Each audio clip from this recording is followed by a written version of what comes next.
What's up, everyone? John Rettinger from Techno Buffalo here at the full review for you of the 2011 Amazon Kindle. This is one of 3 new Kindles that were announced this year, including this guy, the Kindle Touch and the Kindle Fire. Let's go ahead and give it a full review and see if it deserves a place in your backpack.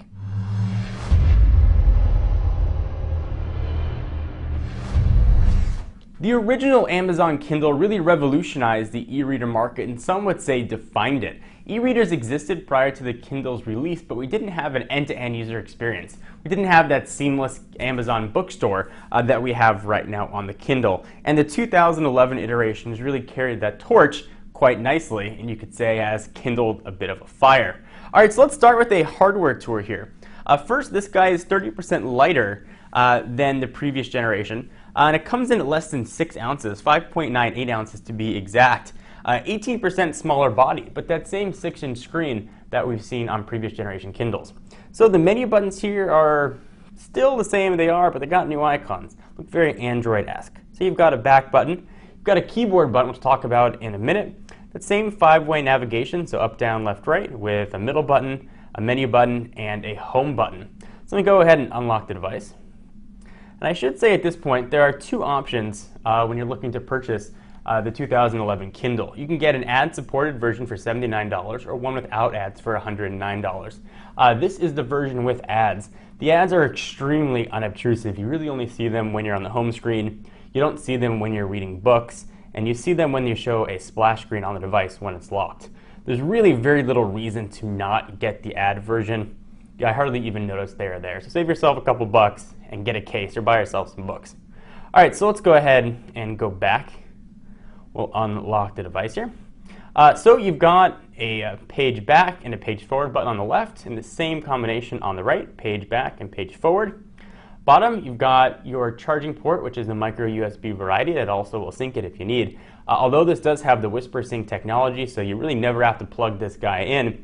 Then you've got your power and hold button. Whisper Sync is very cool. So if you have a Kindle, but you also have a smartphone or a tablet, you can do some reading on your Kindle. You can open up your smartphone Kindle app or your tablet app on a ton of different platforms. And you can pick up right where you left off, which is really a nice thing. So you don't have to be stuck reading on just one device. If, let's say, you want to read in bed, and then you go to bed and you turn off the lights and you want to read on a backlit device, like a tablet, you can go ahead and do that and not have to lose your spot. Very, very handy, actually. So the navigation here is pretty simple and pretty much what we've seen on standard Kindle devices. But what we're missing from the last generation is a keyboard. So let me show you what that looks like. We'll go ahead and jump into the bookstore. So I'll hit menu. And this is a Wi-Fi only model that I've got right here as well. So we'll go ahead, shop in Kindle Store. And this is ordinarily where you'd be able to just start typing. So let's say you want to search a book, but you don't have a keyboard here anymore. So what are you going to do? You're going to have to utilize an on-screen keyboard. So I'll hit this keyboard button right here, and there it is, and it works just like you'd expect. You scroll to the letters, you select it, and you move on. If you want to capitalize or hit numbers, you just go right up to the top. It's a bit of an inconvenience and a small nuisance, but one I would very easily deal with to have this much smaller form factor and be able to slide this into a bag without really noticing that it's there. So while the loss of a keyboard is a bit of an inconvenience, I do not mind it in the slightest, so don't let that deter you at all. So while we are here, this is the Kindle bookstore. Very easy to browse and find a book, books, newspapers, magazines, all kinds of great stuff. I'll show you what that looks like. You can go ahead and download a book, assuming you're on a decent internet connection with about 4 megabits down, in just about 60 seconds. You can see all the different options that you've got here to view. One of the nice new things about the new Kindle is that the page refresh rate has really been improved. So meaning when you hit the button, the new page shows up much quicker. One of the things about e-ink technology is it only uses the battery when it's actually changing, turning the page rather. So when you're showing a static image like this, no batteries being used, and because of that, you're going to get awesome battery life. So I'm currently reading the Steve Jobs biography. So if I wanted to turn a page, you can see how quickly that happens. But how much quicker is it than the old Kindle? Well, we happen to have a previous generation Kindle right here, and you can see the difference also in size. So the screen, same 6-inch. Hopefully you can see that right there. And here's the keyboard. So let me go ahead and unlock this guy. Now let's go ahead and see if there's a difference in the page refresh. So I'll open up a book. So we had Frankenstein on this particular one. All right, I'll go ahead and hit the next page buttons at the same time and see if there's any sort of speed difference. So you can see that it was much quicker. I'll go ahead and go back. So what doesn't seem like a huge wait time when you're dealing with a couple hundred or even 1,000-page book or thousands of pages over the course of using your Kindle, that little bit of time definitely adds up. And it makes for a more pleasant experience. Also, being able to change or turn the page rather that quickly does save on battery life. And this thing lasts forever. In fact, I've charged it one time since I got it, and I still have over half the battery here with the Wi-Fi always on. If you turn off Wi-Fi, your battery life is going to be even better.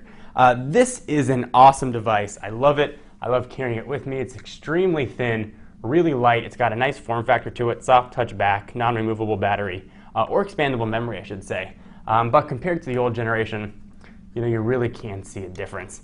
For a relatively reasonable 80 bucks, this is a great purchase. It's going to make a great gift for the holidays. If you like to read and you don't want to hurt your eyes, this is going to be an awesome way to go. A lot of people ask, well, why would I read on a Kindle when I can read on my iPad, I can read on my tablet? Well, the big answer is glare and direct sunlight visibility. So tablets are obviously backlit, so you'll be able to read them at night, but you're also going to get a bit more eye strain.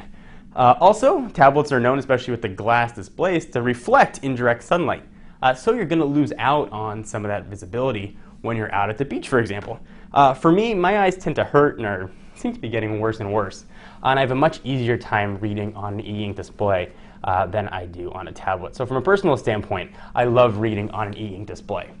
Kindle's not the only e-ink device out there. Certainly the Nooks of the world, and Sony's got some e-readers, definitely are nice options as well. But the seamless experience with the Amazon bookstore here really makes the Kindle a 5-star recommendation, 2 thumbs up.